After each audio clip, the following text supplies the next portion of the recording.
ఇక ఆంధ్రప్రదేశ్ వ్యవహారాలపై కాంగ్రెస్ హైకమాండ్ చాలా కీలకమైన సమావేశం నిర్వహించింది. ఈ సమావేశంలో మనకి మాజీ ఎమ్మెల్యే మస్తాన్ వలి కూడా పాల్గొన్నారు. ఆయన మనతో ఉన్నారు. మస్తాన్ వలి గారు, ఏమి జరిగింది అసలు? పార్టీకి సంబంధించి ఆంధ్రప్రదేశ్లో చూస్తే పార్టీ కొద్దిగా వీక్గా ఉంది. దీన్ని బలోపేతం చేయడానికి హైకమాండ్ ఎలాంటి డెసిషన్ తీసుకోబోతుంది? హైకమాండ్ చాలా స్పష్టమైనటువంటి డైరెక్షన్ ఇచ్చారు. సంక్రాంతి పండుగ తర్వాత కాంగ్రెస్ పార్టీ ఆంధ్రప్రదేశ్లో ఒక బలోపేతమైన శక్తిగా రూపొందబోతా ఉంది. ఎవరైతే కాంగ్రెస్ పార్టీకి దూరమైనటువంటి వ్యక్తులు, లీడర్లు ఉన్నారో ఆ కుటుంబాలన్నింటినీ కూడా ఆహ్వానించడం జరిగింది. మల్లికార్జున ఖార్గే గారు, రాహుల్ గాంధీ గారు, కేసీ వేణుగోపాల్ గారు స్పష్టమైన ఉన్నారు. వాళ్ళ మేము ఈ జనవరి తర్వాత 10 నుంచి 15% ఓటు బ్యాంక్ వెళ్ళేటటువంటి స్ట్రాటజీ రూపొందించడం జరిగింది. డెఫినెట్గా కాంగ్రెస్ కుటుంబంలో నుంచి వెళ్ళిన వాళ్ళంతా కూడా ఒక టెంపరీగా వేరే ఆలోచనతో ఆ రోజు ఉన్నటువంటి పరిస్థితులు దూరం వెళ్ళారు. ఈ రోజున షర్మిల గారనే కాదు, చాలామంది ఇవాళ కర్నూలు నుంచి, ఇవాళ ఈ లెక్కన చాలామంది ఎమ్మెల్యేలుగా ఉన్న వాళ్ళు కూడా ఇవాళ కాంగ్రెస్ పార్టీతో సంప్రదిస్తూ ఉన్నారు.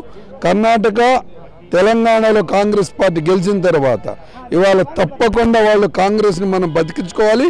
ఈ కాంగ్రెస్ ఉంటేనే సామాజిక న్యాయం, సమన్యాయం జరుగుతుందని నమ్మేటటువంటి నాయకులందరూ కూడా సంప్రదింపు చేస్తున్నారని చెప్పి ఇవాళ మీటింగ్లో పెద్ద నాయకులు చెప్పడం జరిగింది. తప్పకుండా జనవరి 2కి 10% నుంచి 15% కాంగ్రెస్ పార్టీ వెళ్ళబోతుందని గంటాపదంగా చెప్పగలుగుతాను. ఇప్పుడు టీడీపీ, జనసేన కలిసి వెళ్తున్నాయి. కాంగ్రెస్ ఏమైనా వాళ్ళతో కలిసి వెళ్ళే అవకాశం ఉందా? ఎస్, కాంగ్రెస్ పార్టీ ఒక ఇండియా అలయన్స్తో పనిచేస్తూ ఉంది. ఇండియా అలయన్స్ కూటమిలోకి వచ్చేటటువంటి ప్రతి పార్టీతో కూడా కలిసి పనిచేయడానికి సిద్ధంగా ఉన్నామని చెప్పి తెలియజేస్తాం.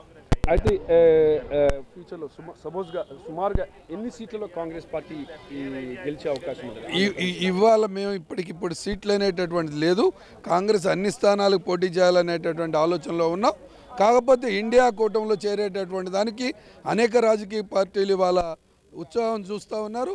అవి వచ్చిన తర్వాత దాని మీద మీకు క్లారిటీ ఇచ్చేటటువంటి కార్యక్రమం చేపట్టారు. అసెంబ్లీ ఎన్నికల్లో తీసుకున్న నిర్ణయాల వల్ల, కొంత ఆలస్యం వల్ల ఇబ్బందికరమైన పరిస్థితులు ఏర్పడ్డాయి. ఈసారి మాత్రం అభ్యర్థుల విషయంలో చాలా స్పీడ్గా ముందుకు వెళ్ళాలని చెప్పేసి హైకమాండ్ కూడా ఈరోజు అభ్యర్థుల ఎంపిక ప్రాసెస్ని చాలా స్పీడ్ చేయాలని చెప్పేసి కూడా కాంగ్రెస్ హైకమాండ్ డిసైడ్ చేసిందని చెప్పేసి మస్తాన్ వలి చెప్తున్నారు. కెమెరామెన్ నవీన్తో రామకృష్ణ, RTV న్యూఢిల్లీ. మరిన్ని వీడియోస్ కోసం ఛానల్ ని సబ్స్క్రైబ్ చేయండి. లేటెస్ట్ అప్డేట్స్ కోసం వాట్సాప్ ఛానల్ ని ఫాలో చేయండి. అండ్ లింక్ డిస్క్రిప్షన్ లో ఉంది.